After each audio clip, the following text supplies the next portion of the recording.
yeah, you see that pink and you see how it like kind of becomes a little orangey on the inside. It's already starting to oxidize. And you're like, oh no. Oh, that's interesting.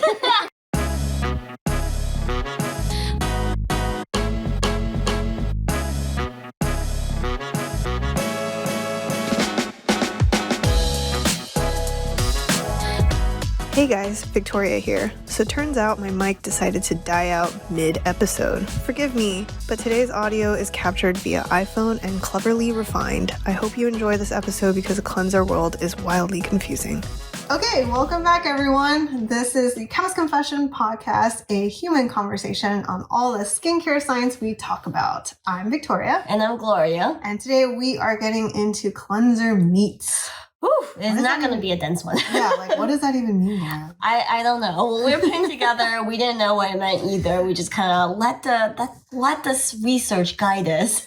Yeah, actually though. So yeah, but I guess before we even get into that, how about a few nice words? Yep. The first one is for the specialist, and the title goes, keeps my skin in check. I'm over 50, but still get the occasional breakout. I use the specialist at the first hint of a breakout, stopping the pimple in its tracks. Very effective without irritation or drying on my skin. Love it. Wow, that's awesome. Also, over 50, man. She must have some nice skin though. Yeah. No, for sure. And acne, we always say, is a lifelong journey. Yeah. So really glad that the specialist can nip breakouts in the bud. That's actually how I use it. Even though I have really dry skin, I do get the occasional very angry one signal pimple, and I use it to kind of nip in the bud too. Yeah, awesome. So all ages for specialists. All ages, yes. All right, the next one is about our Bon Voyage. The title is This Stuff is the Bomb. Nice. She writes, amazing. I cycle nightly between tretinoin and glycolic acid, layering with vitamin C, niacinamide, and azelaic acid. That is a solid routine. Very solid. I find that as a result, my skin can get a little dry and even flaky. About 2 months ago, I started using this balm, and it has completely changed my skin.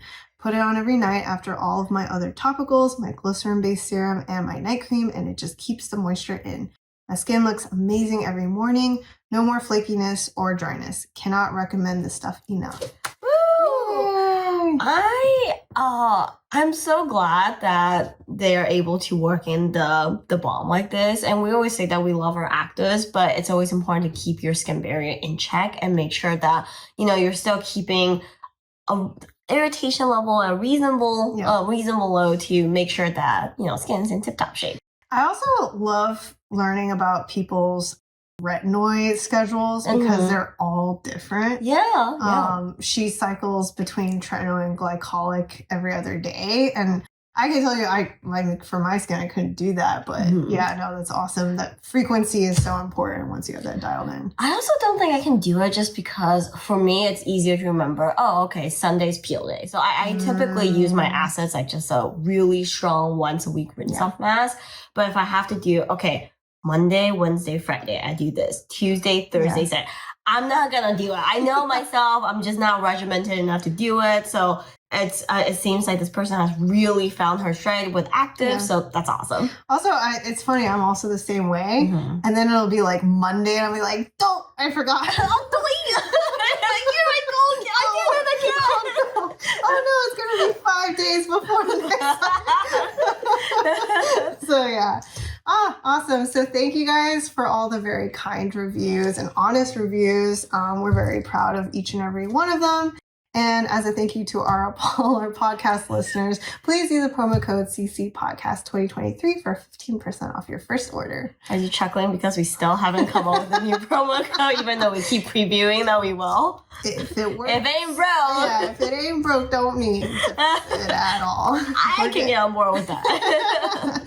All right, so let's get into the Meatz, and this one is a little different. Yeah, so we will say kind of like our previous episode where we dove into the field of cleanser claims. You can probably tell that we were like really reaching. We were trying, right? Like one single wall, you see a perception study. Yeah. One single wall, you see wild active studies. And a lot of times it's just like this is a cleanser. Yeah, and then the conclusion from us is like, might not really matter. Yeah, this is really tough because a good cleanser is so important. Yeah. And I know a lot of you care a lot about it. Mhm. Everyone has a lot, like I have a lot of opinions on what I'm looking for in cleanser. And it's not even easy to articulate, right? Yes. It's like talking about, it's a feeling. yes, it's like talking about fragrances that Yes. you want. I feel like last year, Victoria and I like trying to dabble a little bit in the fragrance realm. And sometimes the feedback we get makes us want to poke our eyes out. Because it's like, it's too vogue, you know? No, what does that mean? Yeah. And it'd be like 500 tea smells. And then be like, well, what's tea? I'm like, you're going to have to be way more specific than that. Yeah, for sure. So it's definitely difficult in cleansers in that exact same category. Yeah. Sometimes it's hard to pinpoint why you like or don't like a formula. And decoding ingredients is also not helpful here because it's so formula specific. Yes. But what we'll do here is we will go through the history of surfactants and cleansers, how they came to be a little bit in Meat Part 1. And Meat Part 2 will kind of walk through the logic of us, the two of us, shopping for a cleanser. So hopefully they'll help you guys find your next cleanser love. Yeah. And I was going to say one thing that I think a recent question we got that was surprising for us was someone asked us like, why aren't surfactants bad for you? Oh. And why are they in cleansers? And so that really, I think, caught us off guard because, while, you do hear about how surfactants can be irritating and whatnot, like they are your workhorse to clean. So it will help going through the history of it so you understand where kind of all the confusion comes from. And it's very confusing. Yep. Yeah. So all let's do it. get right in. Yeah, let's do Step it. 1, the soap. Soap is your most basic form of cleanser. Yeah. It has come and gone. I find in recent years the evolution of soap to be super interesting. Yes. Because on one side you have a camp of like soap is the devil. Yeah. F soap. They will dry you out, strip your skin of all useful fat. It's terrible. If you use soap, you hate yourself. Yeah. You don't love yourself enough. You probably rock yourself in the shower as you use soap. And on the other side, you have a lot of like kind of hippy dippy soap brands. It's like this all natural soap is a beloved grandma's recipe. Mm-hmm. I still have the beans in it. I steam lavender in the same room. Remember when Lush had the bean soap and it would literally have sprouts in your drain? Sweet. Plants in your bathtub for real. Yeah. So I find that like new age marketing around soap to be really interesting. Totally. But when you peel back the history, it's one of the oldest form of product we've had around. It dates all the way back. We're talking about like 2000, 2800 BC. Yeah. And like in ancient Babylon is how old it is. It's kind of interesting because every ancient civilization, without really getting in touch with each other that much, kind of have their own soap. And soap, when it boils down to it, is just some sort of fat source. And back in the day, it's probably some sort of animal-derived fat mixed with a base. So at that time, we call it lye. And that reaction creates soap. And because of the fatty tail from your fat constituents and the way the base will break down the fat and form that hydrophilic head, that's how it's able to create this substance that can interact with both water and your dirt and grime to wash the day off. Yep. And just to even like unpack that even more, when we say surfactants and soap, for example, when we say the thing that makes them so unique is that they have this property of having both hydrophobic and hydrophilic. That way it can interact with grime or oil-based things and then be able to be washed off based on its hydrophilic side. So hopefully that gives you an idea of why these can be so powerful. And I think one thing we'll get into is how, the issue is not that these are I guess don't work, that they work too well sometimes. And anyways. Yeah. So I think soap is really a story of a thing broke. So that was 28 BC. Next thing you know, it's 1930. So a good So 4,000 years went by and people are like, I'm feeling reasonably clean. Yeah. And hygiene is probably not top of mind for a lot of people for many, many thousands of years. Yeah. So it wasn't until the 1930s when the first surfactants came out onto market. It was created, of course, by big player P&G. And this is really I feel like since the 30s, it really kicked off a whole flurry of activities. Mm-hmm. The initial round of surfactant was created using petrochemical feedstock. And that time, there was really a lot of movement on the chemistry and chemical engineering front to develop these new molecules for a gazillion different things. And these early stage surfactants were really used as very economic replacements for high-powered detergents. Yeah. So it all really starts in the laundry arena. Mm-hmm. And actually, that first synthetic detergent came out with Dreft, and actually Dreft is actually still around. But anyways, what happens is from that, they want to, of course, always improve the process, find a cheaper alternative. And it's really about the 50s where things start getting interesting, because this is when the surfactant tetrapropylene benzene sulfonate, which the acronym is TPS. Mm-hmm. This is another product of the petrochemical industry. It becomes just worldwide used all around because it was so cheap.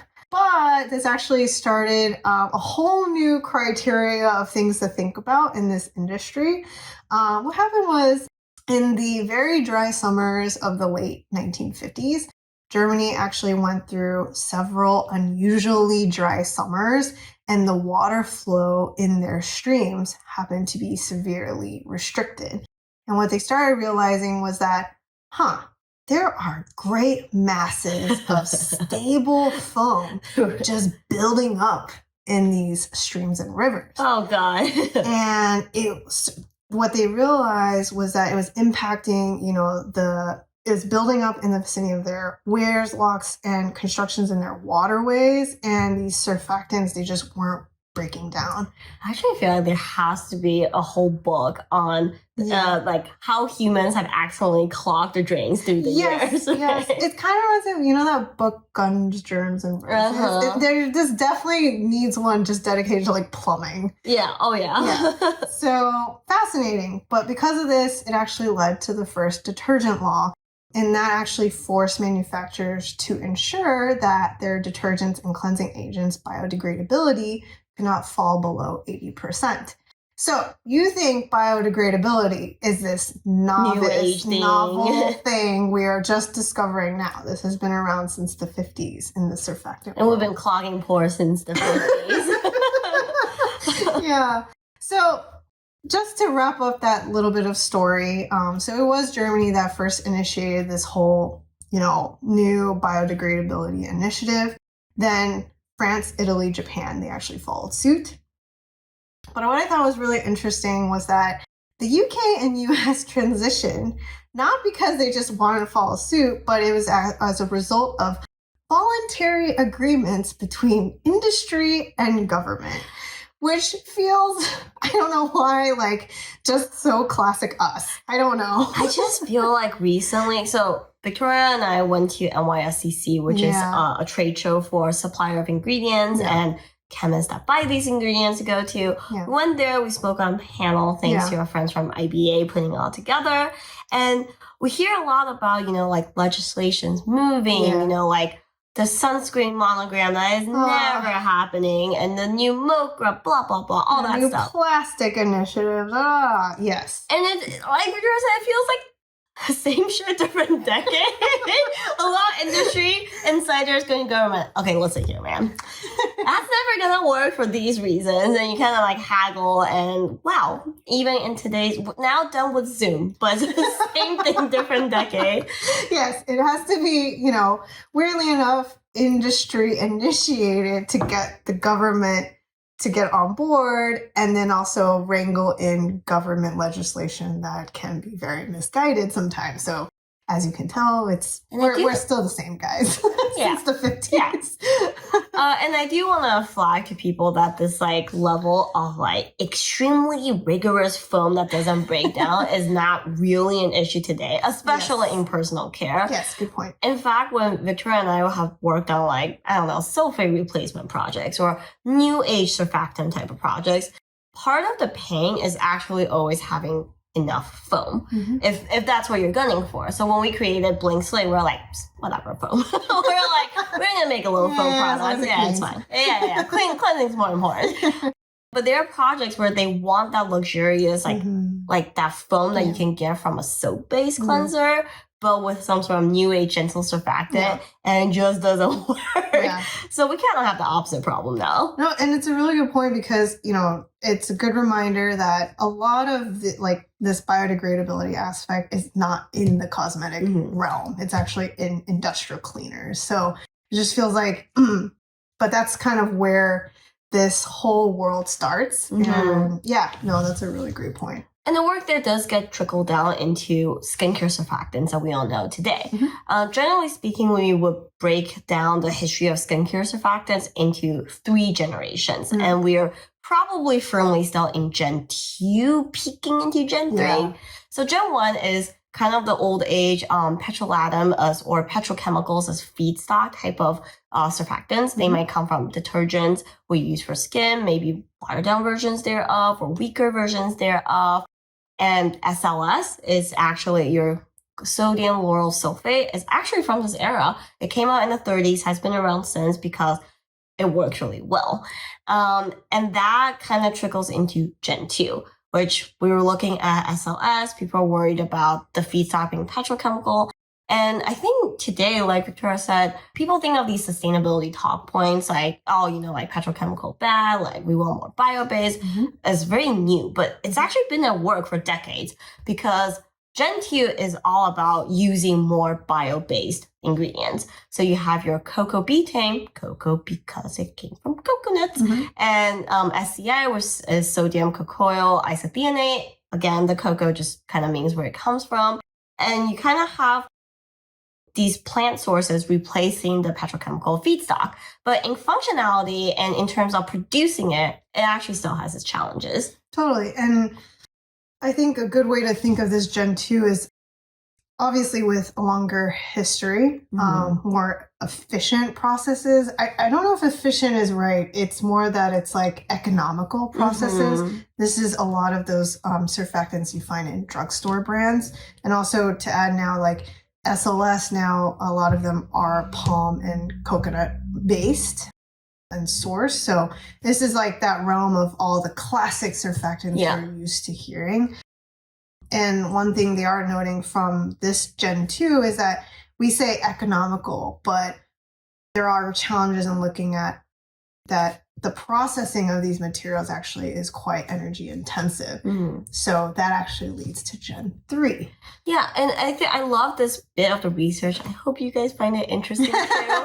But the reality is, this is not stuff that this is really important sustainability pieces that down the stream, consumers don't really see a lot of this background work. And it is hard for you guys to really think about it, or there's a number representing on your packaging, because the reality is that for even for us, we are one step removed. We really look to suppliers of these ingredients to let us know the nitty gritty of how they're producing these things. Yeah, and it's something that I guarantee you we would not be able to put on a product label. Oh, yeah. And that it would be something that you guys would want to read first. It's like, this uses an energy efficient surfactant, one of the 15 in the formula. So no, that's a really great point. Okay, so then that leads to Gen 3. Now, Gen 3 is, they're starting to push towards fully bio-based materials. So they want improved sourcing, they want more efficient processing, less energy consumption. But we would say we are just hitting this realm because Gloria and I can tell you as formulators that not all of them are very good or clean very well. Yeah, the technology is really interesting. I think it was pre-COVID. I think at this point it's probably 4 years ago that I started first noticing these things come out at Suppliers Day. So you'll see people coming out with brochures that's like, oh, our surfactant is derived from sugarcane, or it's derived from bacteria processing sugarcane. You know, the process is fully circular, it's very energy efficient, yada, yada, yada. And then you get a little bottle of brown muck, and you're like, can you believe a bacteria made this? I'm like, yeah, I really can. It looks like it smells like it. And the worst part is you get it, and then you're like, you want me to use how much? And it's like, more than half of the formula. If you use it neat, it will clean something. Yeah, so that it was a journey for us. It's actually funny because it's actually during the time we actually started looking into our blank slate cleanser formula. Boy, that was really wild. And weirdly, another sector where plant extracts started entering, because like, I think mushrooms, there's a couple of them out there where like, you know, they did not know what to do it with. And we're like, great for cleansing. Totally helps cleanse. Yeah. So, but anyways, these are probably, you'll start to hear a lot more of these surfactants moving forward. And you'll actually find a lot of these in, we would say, probably the like Sephora brands. And so these are your polyglucosides and glycolipids. We are actually pretty excited about this category. It just takes some work sifting. Yeah. Oh, yeah. So. Don't worry. We are not thinking about replacing blank slate with brown muck. It's going to be elegant. Unless it's really good. Really brown muck. In that case, we're renaming blank slate to brown muck. Brown slate. Oh, brown slate. Who says we aren't getting better at marketing? Yeah. So, yeah. And I think the other thing that's kind of tied with this is that there are going to be more creative cleanser claims around this sector. Just looking at, makeup removability, cleansing power, hydration, like they're starting to get really creative with this Gen 3 category, also because they're more expensive. So so they gotta add value somewhere. Jazz it up. I will say, I think I'm really excited about Gen 3 is because I feel like when we were swimming around Gen 2, I mean, that was always the goal, right? It cleans better and it's more gentle. But of course, it's not easy to hit that. Yeah. And remember one of the ingredients that had a moment in Gen 2 was SCI. So sodium cocoa isophenate, you used to see was the gentle surfactant. Yeah. So how they usually position it is you'll get a little bar graph, and the way you assess whether or not a surfactant is going to be gentle or not is to see if it's how likely it is to interact with proteins and or fats on your skin. And they always show these bars like, oh, SLS, so terrible. Yeah. Oh, cocoa betaine better, but really not as good as you think. Oh, SCI, it doesn't touch your fat, doesn't touch your protein. Oh, it's so good. But I gotta be honest, first of all, it's expensive. It's very expensive. And the second of all is, it burns my eyes. You know what? It was shockingly. We actually looked into it when we were formulating blank slate because that was the hot ingredient at the time. It was kind of meh. Yeah. Great foaming though, but yeah. You know the funny things to me, it had a weird taste too.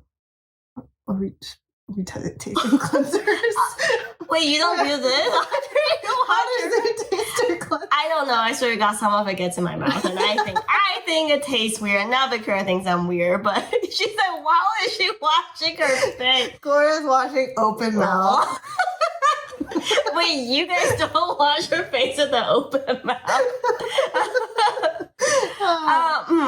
Anyway, so Gen 3, I think, will be promising. Yes, no, agreed. And then I think the only thing, just to kind of like wrap up this historical surfactant, case study, is that I think the thing to keep in mind is that, again, like we were saying in the beginning, no one formulates with just a single ingredient. Mm-hmm. And so usually these are blends. It's very common to see SLS with probably a fancy glucoside. You could see these blend. There's no there's no rule that you have to stay in your lane with any of these. Yeah. Ooh, I have a question. Yes, go for it. So a category I really don't want to touch with with any a stick, a pole, anything, is amino acid based cleansers. I brought it up because it's really diverse, right? I think for a while that was kind of right before cocoa bean hit CI. It also had a moment as the gentle kid on the block. Because amino acids.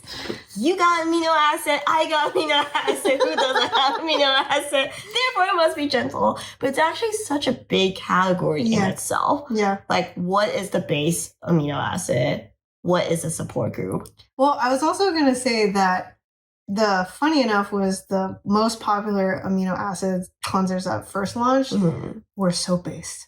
Oh, yeah. Right? Yeah. And then it started becoming gentle. Amino acid surfactants. Yeah, like truly amino acid. Yeah, I think. Weird? And then they all have moments. I think glutamates were the amino acid, and then you had the other amino acids that come in.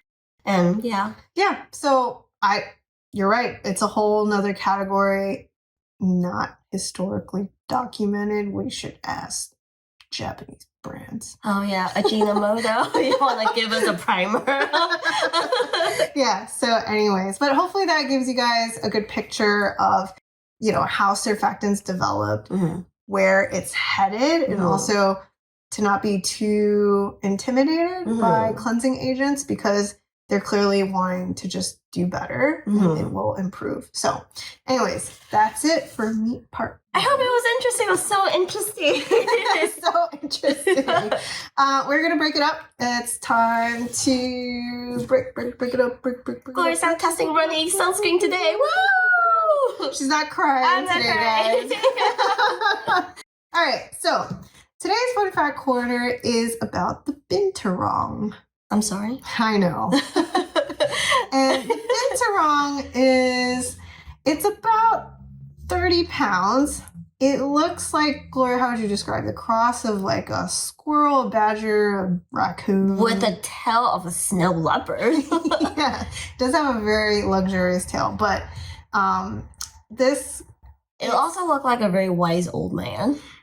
Or cranky. Oh.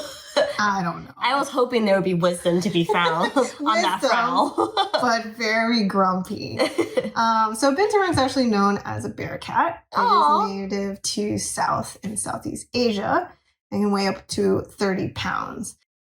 They typically migrate via trees, but what I found, which was a funny comment, was that they're not very nimble. So even though they migrate via trees, they do still have to descend to the ground to travel to the next tree. So they're not really good. So they're like, they're like, I'm just going to go to the ground and climb to the next one. Yeah.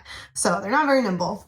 But anyways, they do move from tree to tree via the ground. Oh, so cute. They are very funny. They sleep in trees. Their tail, like Laura said, is very plushy and luxurious. They kind of can use it as a covering. It is kind of their blanket. Well, they do have a growl when they're irritated.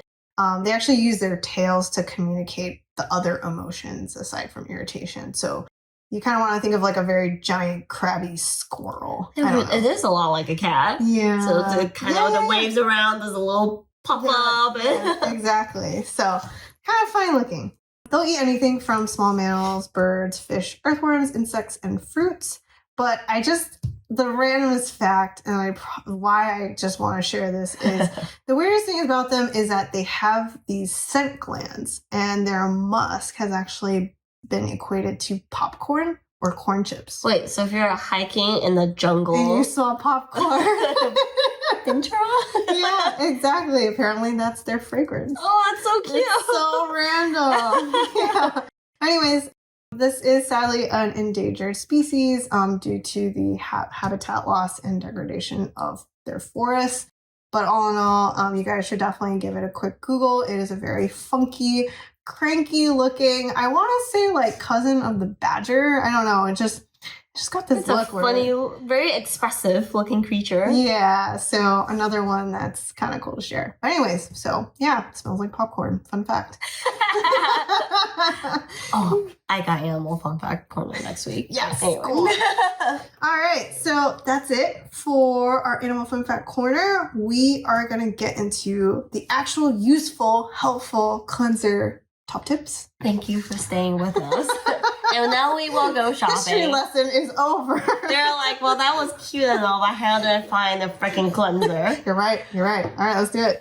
Well, first things first, cleanser are very, very formula dependent. There's not enough like chemist knowledge or decoding that we can do to give you a surefire way to avoid trial and error. So it is a little personal, and there will be some trial and error involved. So, all right.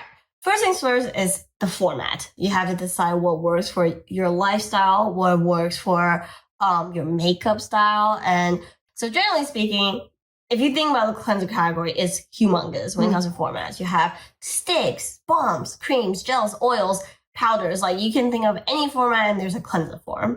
Quick question, Victoria. Yeah. What is your least favorite format? I think, how many are?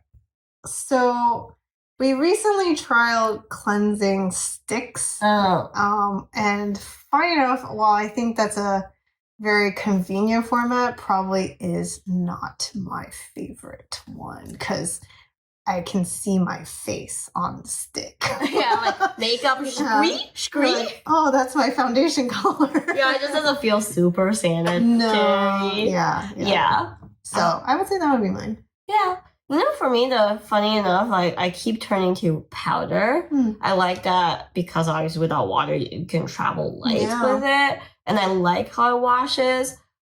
But I like the concept thereof, and I will stop reaching for it and will sit there collecting dust until I find it and it has turned into clumps. Yeah, until the water has seeped in. Yeah. Like, oh no. No, that's true. I rarely use a powder. That's true. Well, those enzyme cleansers. Yes, they're, Yeah. So lots of formats. But before you get lost in all the formats, we'll really kind of divvy it up into three major categories. Yeah. And the first one is the heavy duty helpers. Now, these are more ones you should consider if you wear makeup every day or if you wear makeup. There's just not enough like cleanser out there to clear off your Japanese mascara or your lone wear lipstick. This is the category for you. Totally. So you're thinking of your cleansing oils, your cleansing balms, and even your biphase makeup removers. It is important to have this to get the job done, especially, like Gloria said, based on your makeup type. And I think something that's kind of fun to share is someone actually did a study to look at cleansing oils versus makeup remover. And this was a study that was done on subjects that have atopic dermatitis. There's a good subject testing size of 35 subjects, and they tested the cleansing oil versus makeup remover for 4 weeks. And after 4 weeks, they did find that those that used a cleansing oil did find a reduction in the atopic dermatitis symptoms of redness, dryness. For me, the takeaway is not necessarily that it's a formula issue. For what they do note is that it's because you're using a cotton pad to remove, and that kind of abrasion on skin is kind of adding to that kind of irritation. I think that's such a really cool study. And cleansing, I think a while ago, we've done this a few times where we looked at studies done on cleansing brushes and show that these mechanical motions really make a difference when it comes to getting that deep clean, a more thorough clean. And this kind of also calls attention to that, which is the mechanical aspect of washing your face, the motions, the tools that you use can all impact your skin.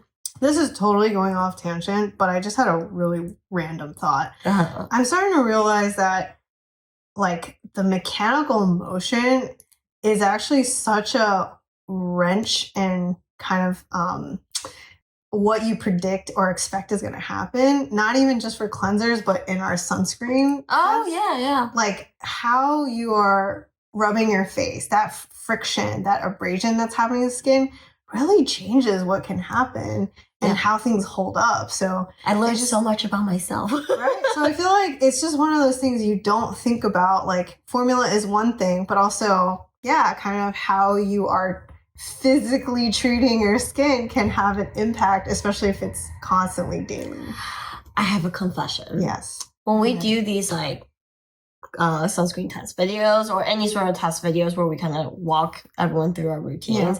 I'm always the most self-conscious on the cleansing part. I always time-lapse it because I know I'm not like the most like methodical with cleansing. Yes, no, I'm always like, people are probably like estheticians out there like crying themselves to sleep like because you don't wash long enough. Yeah, I don't wash long enough. I'm not very gentle with my skin. Like I do mentally compensate for lack of time with aggression. Only 10 seconds. Whatever. And from the sunscreen, there are videos where I miss spots because I'm like consciously avoiding makeup because I'm still like I'm in the middle of the day. But then there are videos I take that I'm like ready to end the day, and I'm like, oh no, I missed the whole line here.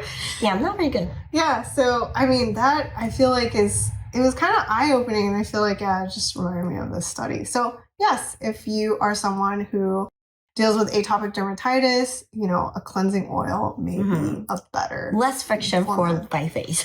Yeah, exactly. Also, I think one thing I want to add about this category is it just me or are cleansing balms really expensive now? They are pretty expensive. They start at like $40 or something. Okay, all right. Because I'm like, I recently... With all the sunscreen use, I feel the need to double cleanse now a little bit more frequently. So I started like also dabbling in cleansing balms, but I'm like, they are so expensive for a tiny pot. Yeah, they are. And the way the way most brands educate you on how to use, they're digging out a pretty sizable chunk. Yeah. I will say, I know Victoria doesn't love cleansing balms because they tend to be more residue than oil, which makes sense if you think about it because they have to have that extra waxy component to give it the balm body. I also, even though I have dry skin, I also don't love balms as much as oil cleansers. They are more travel friendly. I will travel with them and kind of use them as makeup remover. But I also find that the cleansability can vary so far and wide in between. I've used so many balms. I'm like, why am I surfactant at? Why if you do this, why don't I just bring Vaseline? Yeah, so that's exactly it. Is like it also is a trial and error. Like it's not easy to know. I mean, you can actually have some pretty useless cleansing balms out there. Yeah. So I don't know. Wild world. Again, cleansers. Of the three like heavy duty helpers to help you get a deeper clean, oil cleanser, balm cleanser, and by face makeup removers, what's your go-to? So I think for full face, probably would do a cleansing oil. Just because if I'm like wearing, eye makeup and lip, I can get all of that. And because of how thin an oil is, just spreadability, just to like wash everything is better. I agree. Oil is my favorite. I've for a little bit, I travel with like makeup remover wipes, and I use micellar water for a pocket of time. But again, sometimes I compensate, but with aggression, and my wipes make me. I'm like. I remember my mom watched me use a makeup wipe because I didn't have anything else on me, and she's like, "Honey, you can't pull your eyes like that. It's gonna stay like that in 10 years." Actually, we should mention at L'Oreal, sometimes we would participate in studies. And sometimes they'll let the pads, remember, they'll soak on your eye for a little bit before wiping. Yeah. We went through that and we don't even use that. And we walk with it like, squeeze. We're so bad. So that's actually... But when they do that, it does work really well, and it does only require like a couple swipes. Remember, less friction for thy face. That should be. We are better coaches than we are players sometimes. It's so true. Oh my god. And the other thing I was going to say was for makeup remover, I still use that, but that's only if I only have eye makeup, but nothing else. For me, what's funny is like oil cleansers cleansing power can also vary far and wide in between. I find like I used to have a couple of long wear lipsticks. That's the devil. Like unless you go full biface on it, it will stay there through like triple cleansing. Yeah, I agree. So yeah, I think those are the two main ones. And balms, like, yeah, it's really just the convenience of it. But I'm trying to give it a chance. That's why I'm dabbling. Anyways, moving on. Yeah, so that is kind of your heavy duty fixers. I think we should add one more to this, and that's scrubs. Scrubs are interesting. So I don't hate them. I think some people are like, chemical exfoliants all the way, like forget about scrubbies, they're terrible for you. We're just doing a spiel about abrasion, Gloria. Yeah. Can be up for some people. I should say, start from the beginning. I will vote chemical exfoliant into like the kind of must-have category in your skincare routine. I think it's very helpful no matter what your skin type is. But scrubs is kind of like, you don't necessarily have to have it. Yeah. I have one just because sometimes when I when I really want to do a deep exfoliation sesh, it's almost like the chemical loosen and I do a gentle scrub to kind of just really clean it all off. Totally. But I don't think it's that necessary. No, definitely not. I would say, like, if you find your blackheads are stubborn, you want like a little, you just think your, maybe your chemical exfoliant needs a little bit of oomph, like Gloria, that mechanical exfoliation can help. I would say that, I'll be honest, I haven't dabbled too much in this realm. So like a lot of the clay exfoliants, I think I gravitate towards, but I haven't tried some of those, like, what is it? The PE replacements. I hate those. Yeah. I kind of hate those. Yeah. You know the ones with the really pretty formula with like the colorful beads? Specs. Yeah. Yeah. They're like, but these are your microplastic. Yeah. These are your blah, blah, blah replacements. Yeah. Don't do jack all for me. I'm already, like, as soon as you apply, I've like broken down and don't really exfoliate. Yeah, that's true. I will say I had a cognac sponge, and I really like that. To me, that's enough, like kind of mechanical abrasion. Yeah. And then I also had a cleansing brush, like just a mechanical one, not because I keep losing chargers. I think those to me is enough physical exfoliation power. My problem is there's one time I found the cognac sponge. It was so dry. It was like a third of what it used to be. It's like this shriveled, like sad raisin in the corner. I was like, ew. It's so true. Like, for me, I too have one, and it's like this sad raisin hanging on the shower curtain. It's like, why won't you use me? Also, they grow mold, so like, don't keep that around for too long. Yeah, I think that's my main problem with that. Yeah, so. All right, so yes, we digress. That's it for category 1. In terms of category 2, we call this your main squeeze. So this is going to be that go-to cleanser that you're using morning and night. And probably the only asterisk to add here is there are certain skin types, very dry skin, that might be using a cleansing oil morning and night, and that's totally fine. But we would say this category is typically your cream, your gel cleansers. And it's really all about finding that sweet spot of of that kind of cleansing power and gentleness. You kind of want to find what is that sweet spot for you. And some kind of red flags to look for when you are trialing these is, are you feeling tightness? Squeaky clean feel, dryness, even stinging.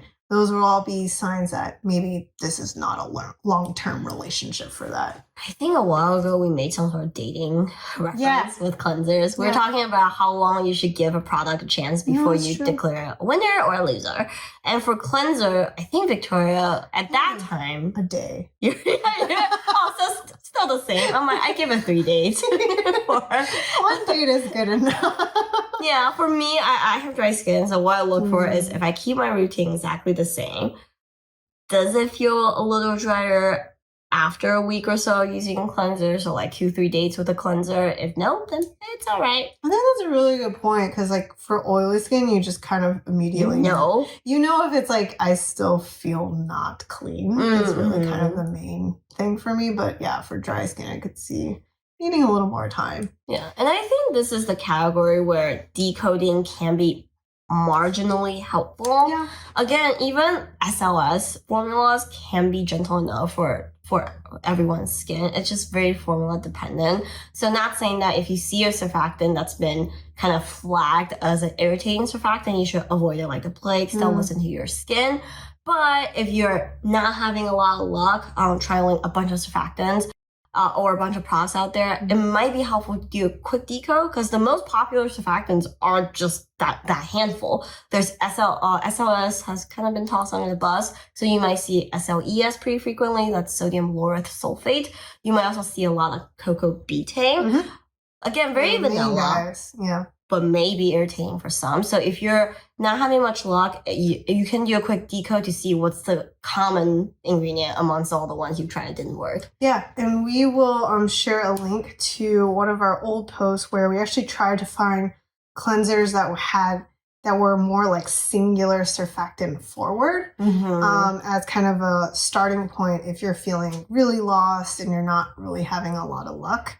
And I did want to add, we talk and rant about niacinamide a lot, and we're starting to see niacinamide a lot in cleansers now. Why?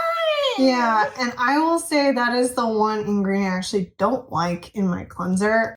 I seem to not react very well to it. So that's just one thing I kind of want to throw in there. Like, don't forget that this is also coming to your cleanser. What? I know. Who asked for it? I know. Oh.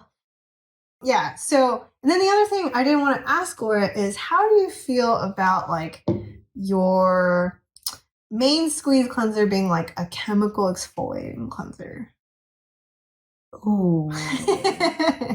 So you can refer back to last episode where we decoded two SkinCeuticals glycolic acid cleansers. One is kind of a classic one where it's kind of there along for the ride. Like, I don't know if it's exfoliating at all. And there's one where they actually called out that this is a cleanser has 8% glycolic acid, which at that level, it should do something even as a rinse off. But for me, I personally don't love it. Just because I think on one hand, you're not getting the best out of exfoliants. You know, like most people need a lot more than a 5% rinse off of glycolic acid. So I don't really, I wouldn't rely on it.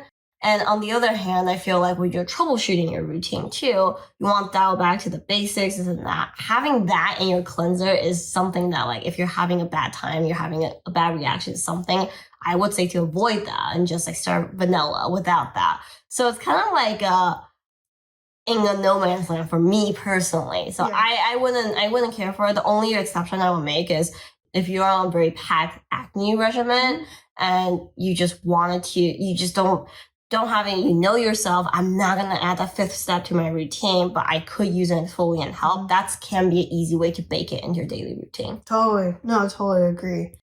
And also, even some of those acne washes, don't forget, some of them do ask that you leave it on for a couple minutes before even washing off. So that should give you some idea of like how much efficacy you're getting from an exfoliating cleanser. Not much. All right.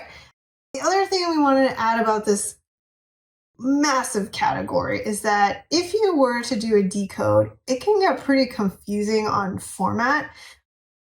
Cream, lotion, gel, like all of these can be, there's actually oil gel cleansers, you know.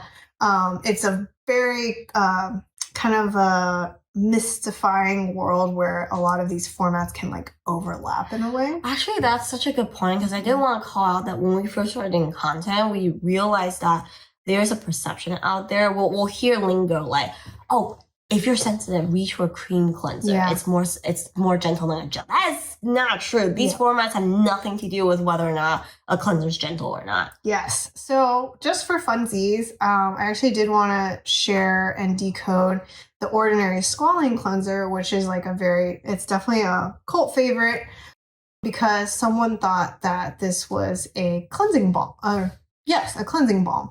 And so this is the IL here, and then I'll have Gloria just like go through the IL, just give us top 5, and then, what is it actually? All right, so the IO reads squalane, water, cocoa capryl, caprylic capryl, glycerin, sucrosteroid, ethyl macadamia, capric glycerate, hydrogenated starch, hydrolysate, sucrose laurate, blah, blah, blah, blah, blah, blah, blah, thickeners, surfactants, yada, yada, yada. It is oil forward. Yes. It is a lot more oil heavy than your traditional gel cleanser. Mm-hmm. So, yeah, we would say this is actually a cream cleanser. So it's got this emulsion, right, of your water stuff and your oil stuff. And so I think, like, it's, you know, at the end of the day, just like a lot of our cleanser top tips, it's what works for you, not really about the IO. So if you are using this as a cleansing balm, sure, great, as long as it removes. If you're using this as a kind of a daily, your main squeeze, also fine. You know, so this is where, like, the formula type doesn't dictate how necessarily you're using it, I feel like. I have used this one before, and I would put this one in no man's land. Yeah, you don't love it? Yeah, I don't love it. Does it not wash? It doesn't clean makeup, so it's not oil heavy enough as your completely anhydrous oil or balm cleanser. So it doesn't remove my makeup, but it has the residue of a balm cleanser. So I'm kind of like, what am I? Whatever. It's a very niche benefit. Yeah. So to me, it's a little weird, but I will say gently removes something, but not everything. So for me, like, this was really weird, but I will say The Ordinary changes their formula a lot. Yeah. So I don't know if this has been updated or not. Maybe we'll do a cleanser test series, so you can stay tuned. Very much needed. All right. Then we've got a final category. And this is kind of the category of, like, you're in a pinch. And we kind of see this more as when you're kind of like in between things. You're going to the gym, you got an outing in between your other outings, you have a layover, you know, and this is where kind of those, like, ancillary remove cleansers can be helpful. Yeah, so we're talking about makeup wipes, your micellar water, sticks, so kind of your cleanser on the go a little bit.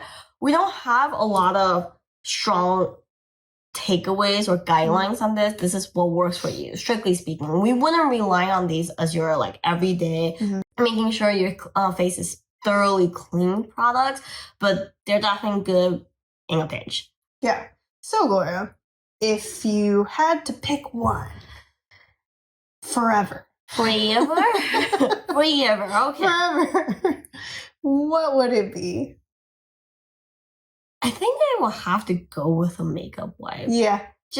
Because of the point of it existing as conveniency factor, that's the only thing that you can take and that's all you need. Yeah.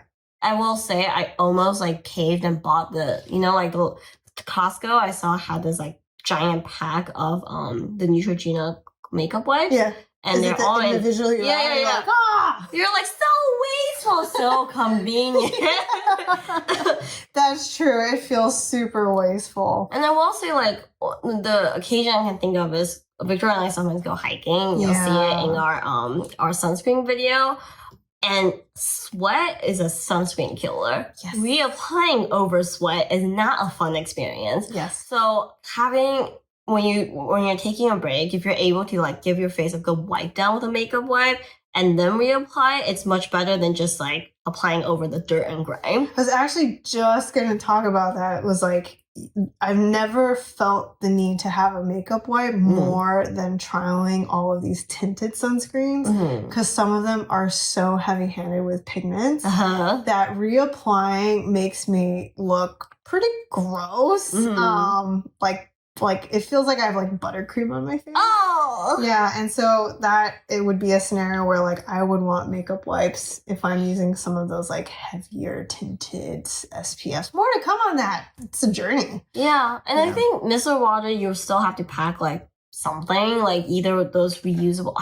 I'll say, a while ago we got these, like, reusable wipes, cotton pads. Yeah, that you can, like, clean in the laundry. Which I think the concept is really nice, but for me, it might be a mental blockade that as I see it slowly turn yellow on me, I'm like, or I don't know. You're like, Yeah. Or like they get really lost in the wash. I don't know where they go afterwards. Or with the missing socks. Yeah, no, exactly. So just the concept of having to pack one more thing that can get lost in your bag with it kind of loses the conveniency factor a little bit for me. And sticks, you still need water to wipe down. Again, you need something to wipe it down. So it's kind of like, meh. Yeah, totally. So that kind of summarizes in the most basic sense, like how to navigate cleanser formats and kind of how to go about it. Obviously, we want you to start with your main squeeze. Make sure you love it forever because you're going to be using it day and night or night. I don't know. And then you can move on to some of the ancillaries for, you know, all of your lifestyle, whether it's makeup, your exercise, whatever. So yeah. So I will say something that a lot of people probably want to ask is, how do I know if the cleanse is thorough enough? Because we do always harp on it shouldn't squeak, your skin shouldn't feel dry over time. It's gonna be hard. It's a feeling. Victoria and I will work on some creative ways to test it out and see how it goes because it is hard to describe. It's like when people test that, let's say, or the cleansing brush study that I alluded to earlier, they use like charcoal or like black stuff on the face to visualize and really test the cleansingness. That is not a word. How well the whole system cleanse, but it's not something you can do at home, so it's a little hard to test. You know, I will say, having the sunscreener was really helpful. And actually having something tinted was really helpful. Oh yeah. And doing the towel wipe down, I felt like was a good test. And I think that's why traditionally that squeaky clean feel was such a target to aim for, because it was like the only indicator that you were cleansing well enough.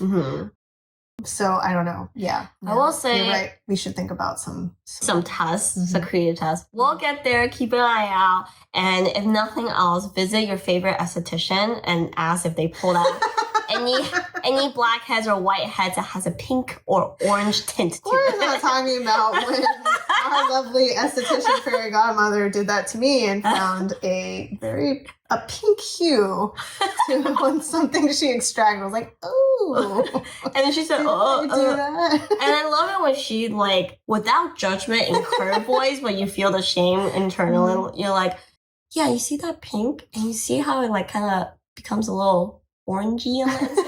It's already starting to oxidize. And you're like, oh, no. Oh, that's interesting. Okay, so aside from that, we do have to talk about pH. Just for a hot second. Okay. Because there's actual data behind it. Okay. Yeah, so one last thing is, around cleansers, everyone is always conscious about pH. Yes. Sometimes too much. A little bit. They get a little 10th decimal happy. I will say, I'm going to put on my tinfoil hat theory real fast. I think that's how amino acid cleansers fell out of favor. Right? Because it was all the rage for a while to have amino acid cleansers. It's very gentle. And then it was all the rage to have like gentle skin pH friendly formulas. And then people are like, but my amino acid formula sits at pH of 7. Bad! Anyway, that's my tinfoil hat theory. I think that's totally fair. And yeah, a lot of cleansers nowadays they're usually targeting anywhere between 5 and 6. So, you know, we will say like, don't have to worry too much about the pH unless it's a soap-based cleanser. And we've done actually a couple blogs on how, you know, there are studies where they've looked at subjects that use soap long-term and their skin is fine. So it's another case for it is like what it is your preference, you know, and how there's other studies that say, you know, using lower pH can be very helpful for those with compromised skin, acne, psoriasis, and eczema. So just some things to cover. But we have to share this study. It's a study actually funded by Unilever. I think Big Unilever. I think they got tired of the pH battle and they were like, that's it. I want to show, and I just want to know, is pH the end all be all, you know, for washing unsensitive skin. So they tested for 5 days the same formula, except that these formulas just had varying pHs. And the results showed that skin cleansing systems formulated solely or predominantly with anionic surfactants, that's a whole nother realm that we did not dabble in today, under skin pH conditions can result in skin dryness and irritation compared to those under neutral pH conditions. Sorry. So what we just said, there's a lot to unpack there, but basically what they're trying to say is it is not the pH that can contribute to dryness, it's the surfactant type or how it's formulated. There you go. So they want to show that. Mic drop. On that note, we're out. Libra was like, shut up about pH. If we get one more email about pH. So just to add a little bit, the results are explained in terms of the increased electrostatic interaction of these surfactants with the SC or stratum corneum under low pH conditions compared to neutral pH conditions. So clearly it's paired together, right? It needs to be the right surfactant at optimal pH, but that doesn't necessarily mean it has to be the lowest pH. So hopefully that kind of broadens our perspective on being very pH calculated. Yep. Again, it really goes back to how the interaction potential between your surfactants and your stratum corneum proteins and lipids. Cool. I'm glad they did this. I mean, for me, I understand why pH was such a big talking point. It's a relatively simple thing that everyone can test at home. And I think in a way it's like, okay, it is one part of the puzzle, but the rest of the puzzle is kind of a little bit on the too mysterious side for consumers.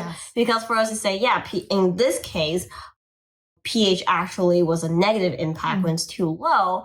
We're not saying pH, like low pH is bad. It's a very specific case scenario that causes it to interact more with your stratum corneum. So I think the takeaway here is just relax. If you're using and loving your cleanser, you see nothing wrong with it. You like how it cleanses. You like how your skin feels. But then you see somewhere on TikTok saying that I found this study that means your pH of 5 cleanser needs to be tossed out. No need to have a knee-jerk reaction. You're probably fine. Yeah, totally. So on that note, we hope shopping for a cleanser is a relatively painless process you can have a little fun with. Because I'll be honest, personally for me, I like, I actually don't mind fragrance. I love cleanser. I don't mind a good lather every now and then. So I just feel like it is a bit whimsy, and I think it should be fun. I don't know. It's bubbly. Confession time. Yes, hit me. Cleanser is a category I will absolutely spend my own money on a pretty package. And it smells nice, and I don't really care what's in it. I might hate it in a few days, but in that moment, it's just like it can't be that bad. And also because there is a lot of different fun packaging, fun experiences and cheaper. Without having to spend a ton of money. Oh, and I will say, in the way we categorize cleansers, I find that in your main squeeze kind of bucket, it's harder to make something that I absolutely hate. Unless it really burns the eye or really has something really funky going on.